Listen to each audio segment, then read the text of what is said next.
Graças a Deus, irmãos, eu convido você à leitura da carta de Paulo aos Colossenses, lá no capítulo 1. Veremos apenas o versículo 19, que nos diz assim: Porque aprouve a Deus que nele residisse toda a plenitude. Irmãos, nós muitas vezes gostamos de ver como algumas coisas são majestosas nesse mundo, e principalmente aqueles amantes da arte gostam muitas vezes de, às vezes, ficar à frente de uma pintura e tentar abstrair toda a intenção do autor que foi expressa naquela pintura, todos os sentimentos que são colocados nas pinceladas, nas forças da, do pincel e da cor que é demonstrada naquela pintura. Veja bem, Paulo ele vinha falando nos versículos anteriores, apresentando-nos quem é Jesus.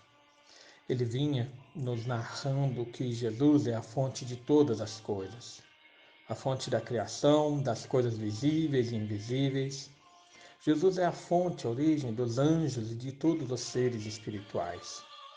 Ele é o cabeça da igreja e no qual todas as coisas subsistem e permanecem.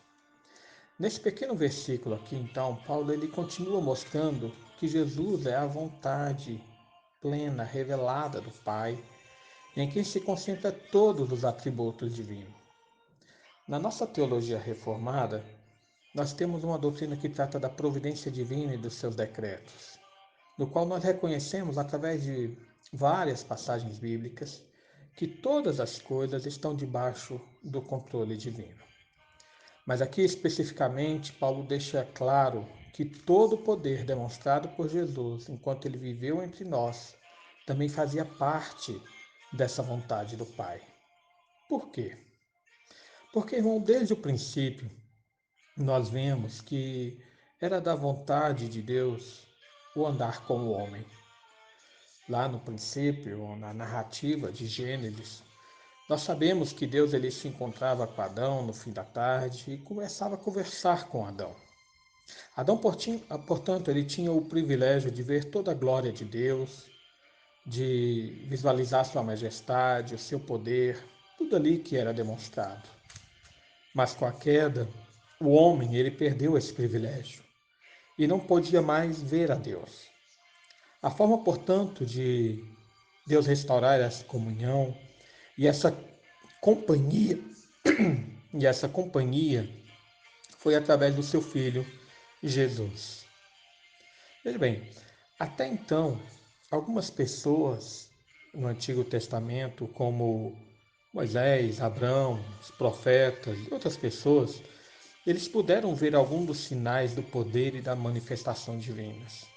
Eles viam o fogo do céu, sarça ardente, a visão da glória, da majestade de Deus chegando, uma nuvem de, de glória também ali na arca.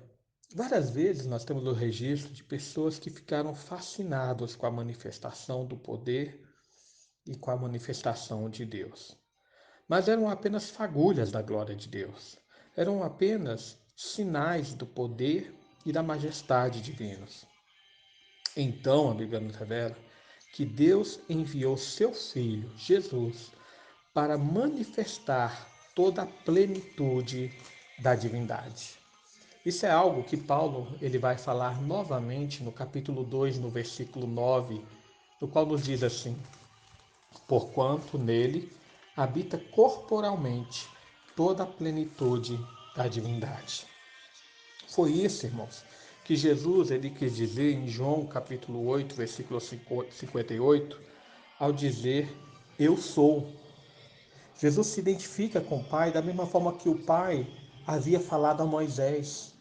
Ele é a plenitude de todas as coisas. E assim que Jesus ele também fala em João capítulo 14, ao falar para Filipe que quem deseja ver o Pai, vai ao encontro dele, vai ao encontro de Cristo. Quem vê a mim, vê ao Pai, disse Jesus a Filipe. E como nos diz também o autor de Hebreus, lá no capítulo 1, no versículo 3, ele, no caso Jesus, é o resplendor da glória, a expressão exata do seu ser, sustentando todas as coisas pela palavra do seu poder. Irmãos, toda a Bíblia, do início ao fim, concorda que Jesus é a manifestação da plenitude de toda deidade. Através de Jesus, o Pai voltou a andar em comunhão com o homem, voltou a caminhar com o ser humano, para que o homem então pudesse ver e contemplar toda a sua majestade. Foi isso que Jesus falou lá em João capítulo 17, versículo 22. Eu lhes tenho transmitido a glória que me tem dado, para que sejam um como nós o somos. Jesus estava falando que toda a manifestação da glória do Pai estava sendo transmitida por ele quando estava ali junto com os seus discípulos. Porque é assim que o Pai está com o Filho. No versículo 21 ele fala: a fim de que todos sejam um, e como és tu, ó Pai, em mim e eu em ti, sejam também eles em nós.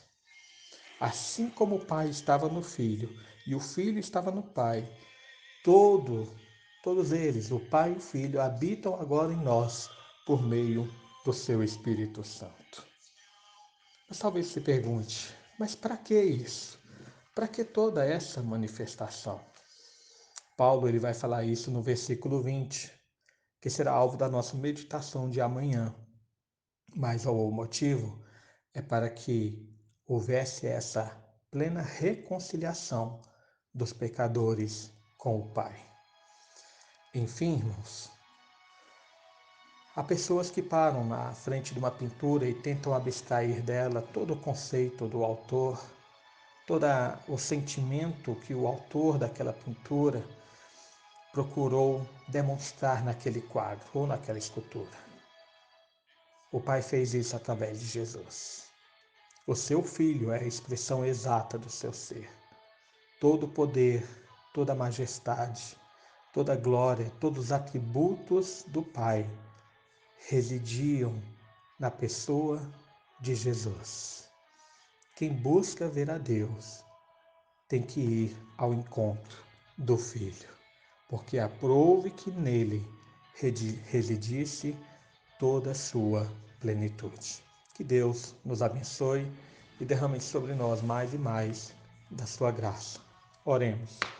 Pai amado, mais uma vez nos colocamos diante de Ti e agradecemos por Tua obra em nossa vida. Te agradecemos, ó Pai, porque enviaste Teu Filho Jesus para nos mostrar a Sua glória, para nos revelar a Sua majestade, nos revelar o Seu poder, para nos revelar, Senhor, toda a Sua bondade e todos os Seus atributos. Pedimos, portanto, ó Pai, que o nosso coração esteja aberto para reconhecer nele todo o Teu amor para conosco, pelo fato, Senhor, de que o enviaste para morrer por nós, enquanto nós éramos ainda pecadores. Abra os nossos olhos, ó Pai, para que em nosso encontro com Cristo possamos também sentir a Tua presença em nós, para que pela habitação do Teu Espírito em nós possamos sentir todo o Teu amor derramado em nossa vida e possamos sentir mais e mais do aperfeiçoamento da santificação no nosso viver, para que sejamos como Tu és, santos, santo como Tu és. É o que nós pedimos, em nome de Jesus. Amém.